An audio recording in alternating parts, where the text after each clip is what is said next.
សូមស្វាគមន៍ពុកម៉ែបងប្អូនដែលបានចូលទស្សនាកម្សាន្តតម្រុយលេខឆ្នោតវៀតណាមប្រចាំថ្ងៃ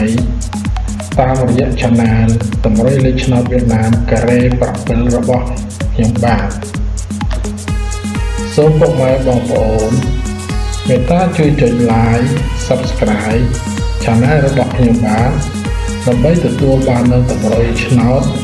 និងលទ្ធផលឆ្នោតមុនគេសូមជូនពរពុកម៉ែបងប្អូនមានសុខភាពល្អនិងហេងទាំងអស់គ្នាសូមអរគុណបន្តទៅនេះ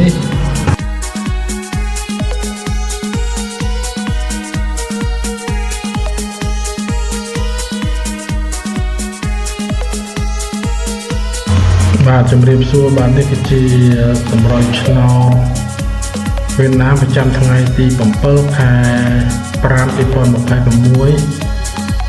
តម្រុយលេខកូដអុកខ្ទង់ក៏អុកខ្ទង់10បាទតម្រុយលេខតូចយើងមានលេខ11 14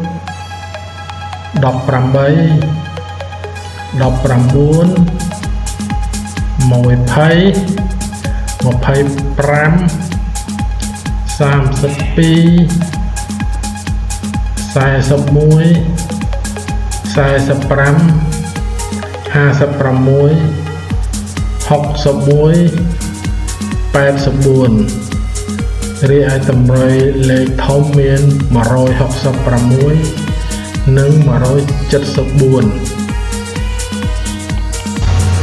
បានអញ្ចឹងយើងមើលតម្រុយធៀបនឹងលទ្ធផលឆ្នោតនៅវេលាម៉ោង 10:30 នាទីតម្រុយអុកខ្ទង់គឺយើងអត់មានចូលទេព្រោះយើងអុកខ្ទង់10អត់មានចូលទេតម្រុយលេខធំធៀបនឹងលទ្ធផលជាក់ស្ដែងក៏អត់មានត្រូវដែរហើយតម្រុយលេខតូចគឺយើងមានត្រូវពីខ្ទង់ប៉ុស A គឺត្រូវលេខ20ហើយនិងប៉ុស C ត្រូវលេខ25ប៉ុស C ត្រូវលេខ25អញ្ចឹងម៉ោង 10:30 នាទីគឺយើងត្រូវ2លេខចំពោះម៉ោង 1:30 នាទីលេខអុកខ្ទង់គឺយើងត្រូវប៉ុសហូគឺ13បាទ13ហើយតម្រុយលេខតូចគឺយើងអត់មានត្រូវទេហើយតម្រុយលេខធំក៏អត់មានត្រូវដែរដូច្នេះនៅម៉ោង 1:30 នាទីគឺយើងត្រូវទៅអុកខ្ទង់មួយគេ13នៅប៉ុសហូនៅម៉ោង 2:30 នាទី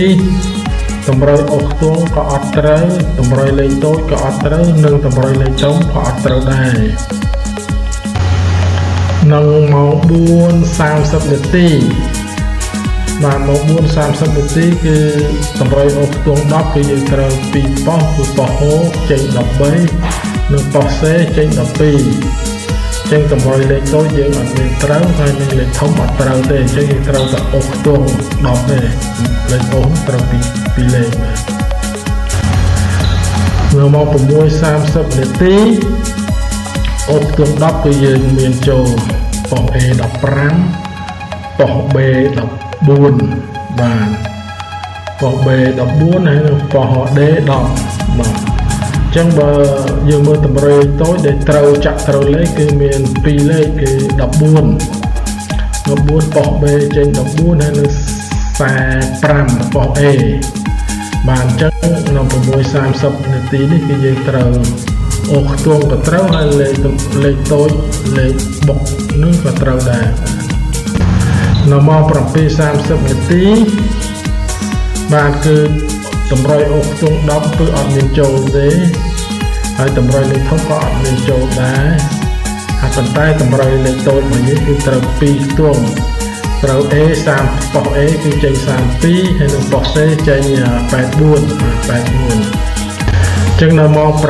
8:30 នាទីប៉ុសអុកតម្រុយលេខតូចអុកខ្ទង់10គឺយើងចូលបាន16នៅប៉ុស A បាទចូលមួយហ្នឹងចំណែកឯតម្រុយលេខតូចអត់មានត្រូវទេហើយនឹងតម្រុយលេខធំក៏អត់ត្រូវដែរបាទសូមអរគុណបាទពុកម៉ែបងប្អូនដែលបានទស្សនាបាទកំសាន្តនៅតម្រុយលេខឆ្នោតវៀតណាមការ៉េ7បាទសូមកុំភ្លេចជួយចុច Subscribe Channel របស់ខ្ញុំបាទផងសូមអរគុណបាទសូមជម្រាបលា សូមស្វាគមន៍ពុកម៉ែបងប្អូនដែលបានចូលទស្សនាកម្សាន្ត តម្រុយលេខឆ្នោតវៀតណាមប្រចាំថ្ងៃតាមរយៈ Channel តម្រុយលេខឆ្នោតវៀតណាមការ៉េ7របស់ខ្ញុំបាទសូមពុកម៉ែបងប្អូនមេត្តាជួយចុច Like Subscribe Channel របស់ខ្ញុំបាទដើម្បីទទួលបាននូវតម្រុយឆ្នោតនិងលទ្ធផលឆ្នោតមុនគេសូមជូនពរពុកម៉ែបងប្អូនមានសុខភាពល្អនិងហេងទាំងអស់គ្នាសូមអរគុណបន្តទៅនេះ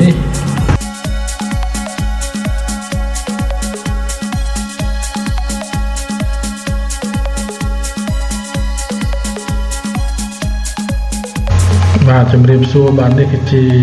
តម្រុយឆ្នោតវៀតណាមប្រចាំថ្ងៃទី7 ខែ 5 2026តម្រុយលេខកូដអុកខ្ទង់ក៏អុកខ្ទង់10បាទតម្រុយលេខតូចយើងមានលេខ11 14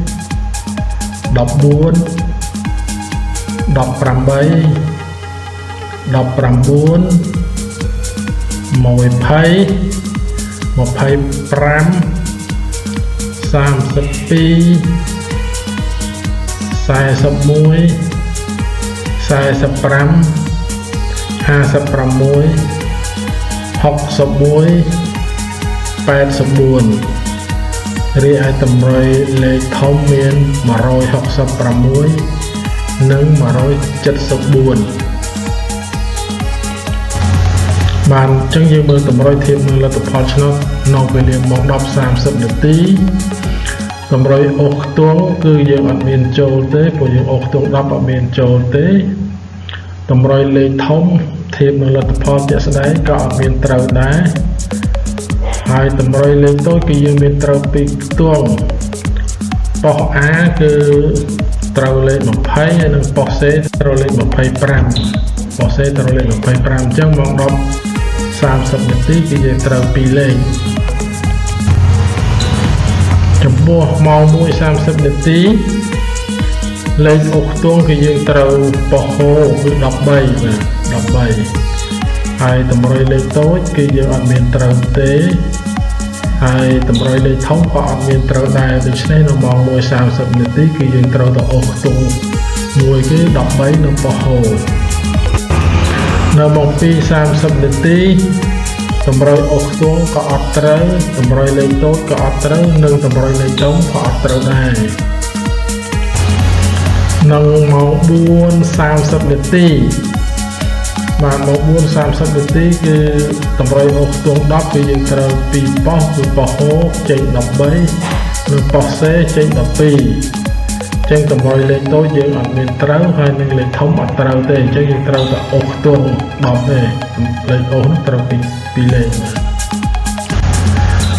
នៅម៉ោង 6:30 នាទីអុកខ្ទង់10គឺយើងមានចូលប៉ុស A 15ប៉ុស B 14បាទប៉ុស B 14ហើយនិងប៉ុស D 10បាទអញ្ចឹងបើយើងមើលតម្រុយតូចដែលត្រូវចាក់ត្រូវលេខគឺមាន2លេខគឺ14ប៉ុស B ចេញ14ហើយនិង45ប៉ុស A បាទអញ្ចឹងនៅ 6:30 នាទីនេះគឺយើងត្រូវអុកខ្ទង់ក៏ត្រូវហើយលេខតូចលេខបុកនឹងក៏ត្រូវដែរនៅម៉ោង 7:30 នាទីបាទគឺតម្រុយអុកខ្ទង់10គឺអត់មានចូលទេហើយតម្រុយលេខធំក៏អត់មានចូលដែរហើយប៉ុន្តែតម្រុយលេខតូចរបស់យើងគឺត្រូវ2ខ្ទង់ត្រូវ A 30ប៉ុស A គឺចេញ32ហើយនិងប៉ុស C ចេញ84បាទ84អញ្ចឹងនៅម៉ោង 8:30 នាទីប៉ុសអុកតម្រុយលេខតូចអុកខ្ទង់10គឺយើងចូលបាន16នៅប៉ុស A បាទចូលមួយហ្នឹងចំណែកឯតម្រុយលេខតូចអត់មានត្រូវទេហើយនៅតម្រុយលេខធំក៏អត់ត្រូវដែរបាទសូមអរគុណបាទពុកម៉ែបងប្អូនដែលបានទស្សនាបាទកំសាន្តនៅតម្រុយលេខឆ្នោតវៀតណាមការ៉េ7បាទសូមកុំភ្លេចជួយចុច Subscribe Channel របស់ខ្ញុំបាទសូមអរគុណបាទសូមជម្រាបលាសូមស្វាគមន៍ពុកម៉ែបងប្អូនដែលបានចូលទស្សនាកំសាន្តតម្រុយលេខឆ្នោតវៀតណាមប្រចាំថ្ងៃ តាមរយៈ Channel តម្រុយលេខឆ្នោតវៀតណាមការ៉េ7របស់ខ្ញុំបាទសូមពុកម៉ែបងប្អូនមេត្តាជួយចុច Like Subscribe Channel របស់ខ្ញុំបាទដើម្បីទទួលបាននូវតម្រុយឆ្នោតនិងលទ្ធផលឆ្នោតមុនគេសូមជូនពរពុកម៉ែបងប្អូនមានសុខភាពល្អនិងហេងទាំងអស់គ្នាសូមអរគុណបន្តទៅនេះ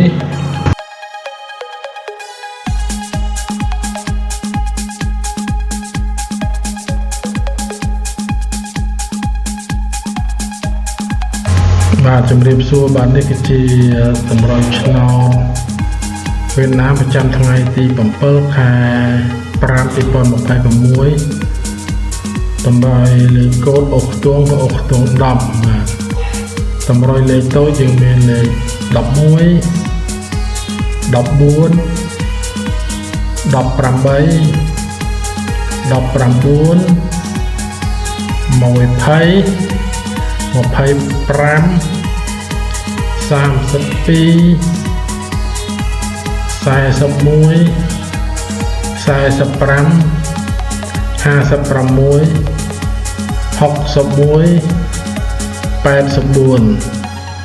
រីឯតម្រុយលេខធំមាន166និង174បានអញ្ចឹងយើងមើលតម្រុយធៀបនឹងលទ្ធផលឆ្នោតនៅវេលាម៉ោង 10:30 នាទីតម្រុយអុកខ្ទង់គឺយើងអត់មានចូលទេព្រោះយើងអុកខ្ទង់10អត់មានចូលទេតម្រុយលេខធំធៀបនឹងលទ្ធផលជាក់ស្ដែងក៏អត់មានត្រូវដែរហើយតម្រុយលេខតូចគឺយើងមានត្រូវពីខ្ទង់ប៉ុស A គឺត្រូវលេខ20ហើយនិងប៉ុស C ត្រូវលេខ25ប៉ុស C ត្រូវលេខ25អញ្ចឹងម៉ោង 10:30 នាទីគឺយើងត្រូវ2លេខចំពោះម៉ោង 1:30 នាទីលេខអុកខ្ទង់គឺយើងត្រូវប៉ុសហូគឺ13បាទ13ហើយតម្រុយលេខតូចគឺយើងអត់មានត្រូវទេហើយតម្រុយលេខធំក៏អត់មានត្រូវដែរដូច្នេះនៅម៉ោង 1:30 នាទីគឺយើងត្រូវទៅអុកខ្ទង់មួយគឺ13នៅប៉ុសហូនៅម៉ោង 2:30 នាទីតម្រុយអុកខ្ទង់ក៏អត់ត្រូវតម្រុយលេខតូចក៏អត់ត្រូវនិងតម្រុយលេខធំក៏អត់ត្រូវដែរនៅម៉ោង 4:30 នាទីបាទម៉ោង 4:30 នាទីគឺតម្រុយអុកខ្ទង់10គឺយើងត្រូវ2ប៉ុសគឺប៉ុសហូចេញ13និងប៉ុស C ចេញ12ចឹងតម្រុយលេខតូចយើងអត់មានត្រូវហើយនឹងលេខធំអត់ត្រូវទេអញ្ចឹងយើងត្រូវតែអុកខ្ទង់10ទេលេខអុកត្រូវ2លេខបាទនៅម៉ោង 6:30 នាទីអុកខ្ទង់10គឺយើងមានចូលប៉ុស A 15ប៉ុស B 14បាទប៉ុស B 14ហើយនិងប៉ុស D 10បាទអញ្ចឹងបើយើងមើលតម្រុយតូចដែលត្រូវចាក់ត្រូវលេខគឺមាន2លេខគឺ14ប៉ុស B ចេញ14ហើយនិង45ប៉ុស A បាទអញ្ចឹងនៅ 6:30 នាទីនេះគឺយើងត្រូវអុកខ្ទង់ក៏ត្រូវហើយលេខតូចលេខបុកនឹងក៏ត្រូវដែរនៅម៉ោង 7:30 នាទីបាទគឺតម្រុយអុកខ្ទង់10គឺអត់មានចូលទេហើយតម្រុយលេខធំក៏អត់មានចូលដែរហើយប៉ុន្តែតម្រុយលេខតូចរបស់យើងគឺត្រូវ2ខ្ទង់ត្រូវ A 30ប៉ុស A គឺចេញ32ហើយនិងប៉ុស C ចេញ84បាទ84អញ្ចឹងនៅម៉ោង 8:30 នាទីប៉ុសអុកតម្រុយលេខតូចអុកខ្ទង់10គឺយើងចូលបាន16នៅប៉ុស A បាទចូលមួយហ្នឹងចំណែកតម្រុយលេខតូចអត់មានត្រូវទេហើយនឹងតម្រុយលេខធំក៏អត់ត្រូវដែរបាទសូមអរគុណបាទពុកម៉ែបងប្អូនដែលបានទស្សនាបាទកំសាន្តនៅតម្រុយលេខឆ្នោតវៀតណាមការ៉េ7បាទសូមកុំភ្លេចជួយចុច Subscribe Channel របស់ខ្ញុំបាទសូមអរគុណបាទសូមជម្រាបលាសូមស្វាគមន៍ពុកម៉ែបងប្អូនដែលបានចូលទស្សនាកំសាន្តតម្រុយលេខឆ្នោតវៀតណាមប្រចាំថ្ងៃតាមរយៈ Channel តម្រុយលេខឆ្នោតវៀតណាមការ៉េ7របស់ ខ្ញុំបាទសូមពុកម៉ែបងប្អូនមេត្តាជួយចុច like subscribe channel របស់ខ្ញុំបាទដើម្បីទទួលបាននូវតម្រុយឆ្នោតនិងលទ្ធផលឆ្នោតមុនគេសូមជូនពរពុកម៉ែបងប្អូនមានសុខភាពល្អនិងហេងទាំងអស់គ្នាសូមអរគុណបន្តទៅនេះ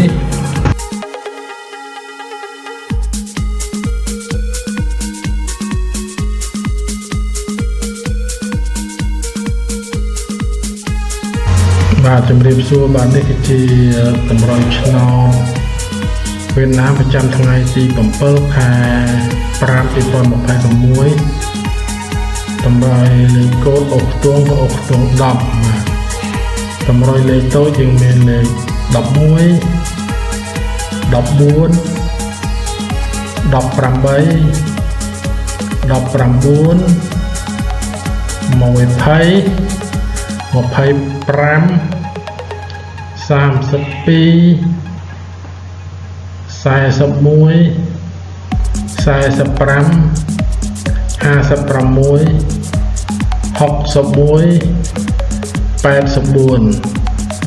រីឯតម្រុយលេខធំមាន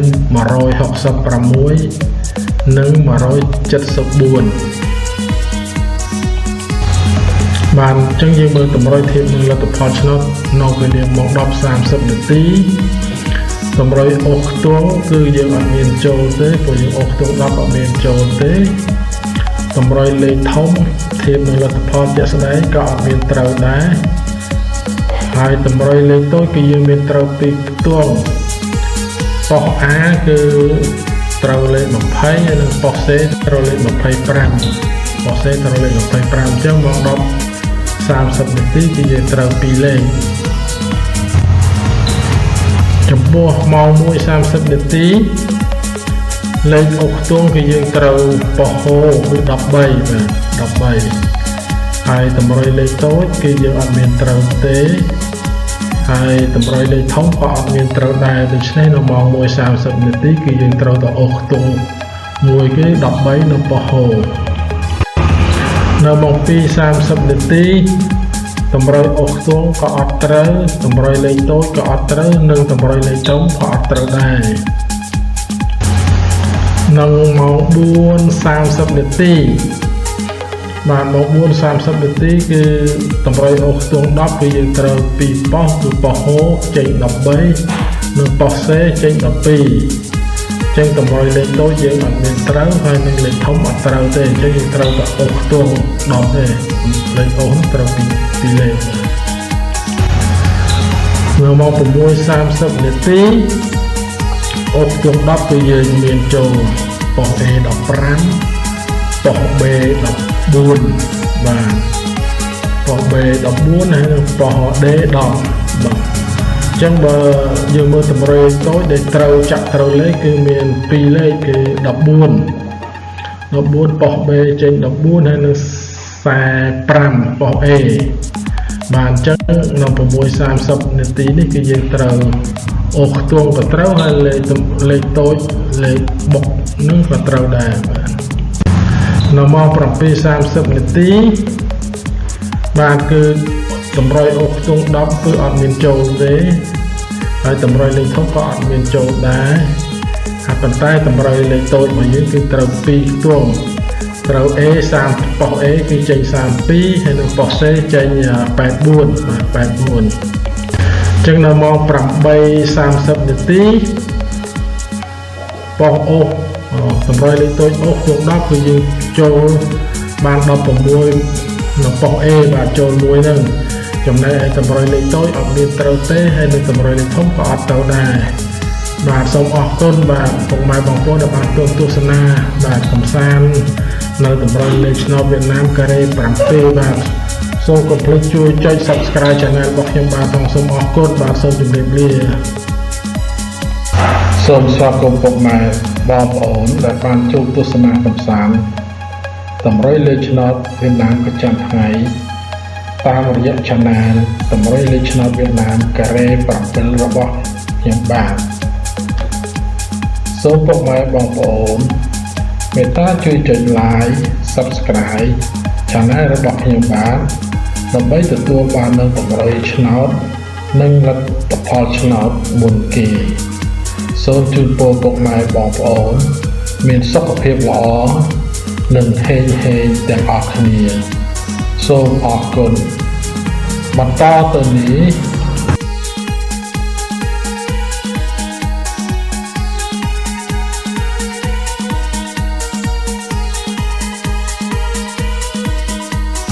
បាទជំរាបសួរបាទនេះគឺជាតម្រុយឆ្នោតវៀតណាមប្រចាំថ្ងៃទី7 ខែ 5 2026តម្រុយលេខកូដអុកខ្ទង់10បាទតម្រុយលេខតូចយើងមានលេខ11 14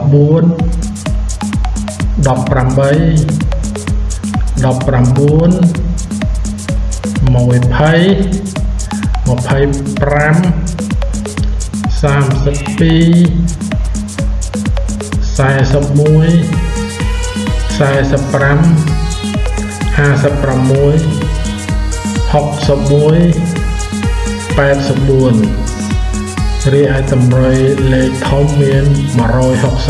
166និង174បានអញ្ចឹងយើងមើលតម្រុយធៀបនឹងលទ្ធផលឆ្នោតនៅវេលាម៉ោង 10:30 នាទីតម្រុយអុកខ្ទង់គឺយើងអត់មានចូលទេព្រោះយើងអុកខ្ទង់10អត់មានចូលទេតម្រុយលេខធំធៀបនឹងលទ្ធផលជាក់ស្ដែងក៏អត់មានត្រូវដែរហើយតម្រុយលេខតូចគឺយើងមានត្រូវពីខ្ទង់ប៉ុស A គឺត្រូវលេខ20ហើយនិងប៉ុស C ត្រូវលេខ25ប៉ុស C ត្រូវលេខ25អញ្ចឹងម៉ោង 10:30 នាទីគឺយើងត្រូវ2លេខចំពោះម៉ោង 1:30 នាទីលេខអុកខ្ទង់គឺយើងត្រូវប៉ុសហូគឺ13បាទ13ហើយតម្រុយលេខតូចគឺយើងអត់មានត្រូវទេហើយតម្រុយលេខធំក៏អត់មានត្រូវដែរដូច្នេះនៅម៉ោង 1:30 នាទីគឺយើងត្រូវទៅអុកខ្ទង់មួយគឺ13នៅប៉ុសហូនៅម៉ោង 2:30 នាទីតម្រុយអុកខ្ទង់ក៏អត់ត្រូវតម្រុយលេខតូចក៏អត់ត្រូវនិងតម្រុយលេខធំក៏អត់ត្រូវដែរនៅម៉ោង 4:30 នាទីបាទម៉ោង 4:30 នាទីគឺតម្រុយអុកខ្ទង់10គឺយើងត្រូវ2ប៉ុសគឺប៉ុសហូចេញ13និងប៉ុស C ចេញ12ចឹងតម្រុយលេខតូចយើងអត់មានត្រូវហើយនឹងលេខធំអត់ត្រូវទេអញ្ចឹងយើងត្រូវតែអុកខ្ទង់10ទេលេខអុកត្រូវពីលេខនៅម៉ោង 6:30 នាទីអុកខ្ទង់10គឺយើងមានចូលប៉ុស A 15ប៉ុស B 14បាទប៉ុស B 14ហើយនិងប៉ុស D 10បាទអញ្ចឹងបើយើងមើលតម្រុយតូចដែលត្រូវចាក់ត្រូវលេខគឺមាន2លេខគឺ14ប៉ុស B ចេញ14ហើយនឹង45ប៉ុស A បាទអញ្ចឹងនៅ 6:30 នាទីនេះគឺយើងត្រូវអុកខ្ទង់ក៏ត្រូវហើយលេខតូចលេខបុកនឹងក៏ត្រូវដែរនៅម៉ោង 7:30 នាទីបាទគឺតម្រុយអុកខ្ទង់10គឺអត់មានចូលទេហើយតម្រុយលេខធំក៏អត់មានចូលដែរ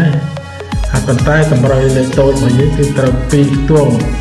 ត្រូវ A 30ប៉ុស A គឺចេញ32ហើយនិងប៉ុស C ចេញ84ចឹងនៅម៉ោង 8:30 នាទីប៉ុសអុកតម្រុយលេខតូចអុកខ្ទង់10គឺយើងចូលបាន16នៅប៉ុស A បាទចូលមួយហ្នឹងចំណែកឯតម្រុយលេខតូចអត់មានត្រូវទេហើយនឹងតម្រុយលេខធំក៏អត់ត្រូវដែរបាទសូមអរគុណបាទពុកម៉ែបងប្អូនដែលបានទស្សនាបាទកំសាន្តនៅតម្រុយលេខឆ្នោតវៀតណាមការ៉េ7បាទសូមកុំភ្លេចជួយចុច Subscribe Channel របស់ខ្ញុំបាទផងសូមអរគុណបាទសូមជម្រាបលា